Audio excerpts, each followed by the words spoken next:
have to get into the nitty-gritty details for the whole world. Do you like your life, Tiffany? Sometimes I feel like a wind-up doll.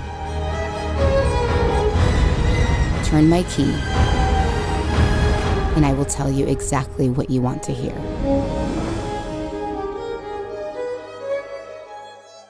Jessica, good morning. Morning. It's such a pleasure to talk to you today. I have so much respect and admiration for you, so this is a total thrill. Thank you so much.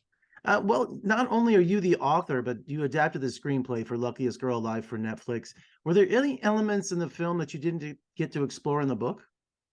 Oh, yeah, definitely. I think that was one of the most exciting things about adapting the book was that I got to really go in deeper with these characters that I had created. So I kind of got like a second chance with some of them, which I really enjoyed. And a big one was really kind of came out in our third act and in the ending where we kind of go beyond the ending in the book to touch on a little bit some more real elements from my own life that happened kind of in the wake of me writing my own an essay very similar to the one that Ani writes in the movie. And so much awareness has evolved since the book originally came out in just a short time. Were you aware of those changes when you were writing the screenplay?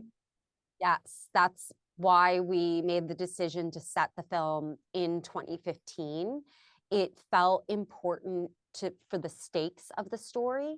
In 2015, if a woman was considering coming forward with her, what had happened to her in her past, it didn't feel like society was quite there yet to completely embrace that. It still felt a lot, it's still risky, it's still very difficult to come forward.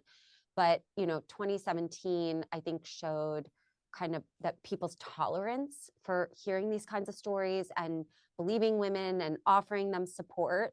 I think that was a very important thing that happened. But our character wouldn't have seen that, so it really informs why she's grappling with coming forward.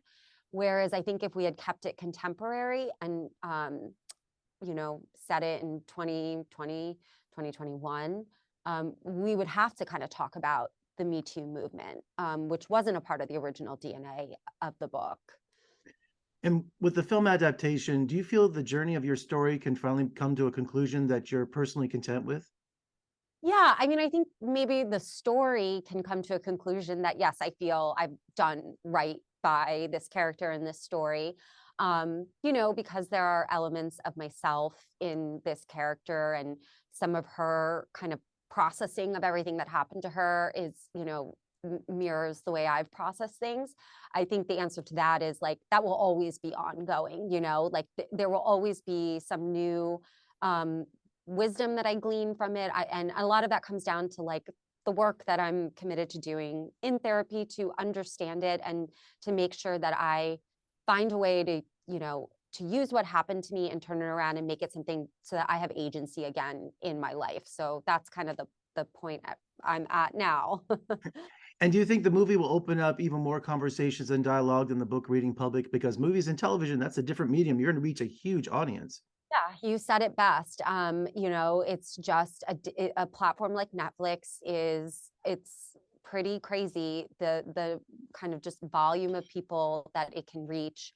Already this morning, the film became available to watch last night at midnight, and I've already received several messages from women, kind of what happened with the book and with the essay. So I do anticipate kind of a second kind of wave like that around the book, around the film. And director Mike Barber, did he share your vision? Yes. Well, so the thing about film, which I keep saying, and I feel like such a terrible cliche, but that, it is a collaborative medium. And so the idea, we everyone that was involved in this project, it was a vision that like we all needed to feel strongly about and champion. So what I'm most proud of with our film is that people like there were moments and ideas and lines and characters and all of these things that like I may not have generated on my own without some of the very like robust discussions that we were constantly having around this story and the script. And that I think to be a good screenwriter, part of it's not just being able to write, but it's also knowing, surrounding yourself with people whose vision and whose talent and whose, you know, just kind of perspective on things are things that you trust. So that when they come to you with an idea, or when they say, I don't think that's working, and they have a good argument, that you know you can listen to them, because you respect them and you respect their work. So I'm very fortunate that I was surrounded by people like that. And I think it made me a better storyteller. I hope it made me a better storyteller just overall. Well, Jessica, congratulations. And I have so much respect for you, your talent, and your courage. And congratulations on Luckiest Girl Alive streaming on Netflix. Let's talk again soon. Thank you so much. Yeah.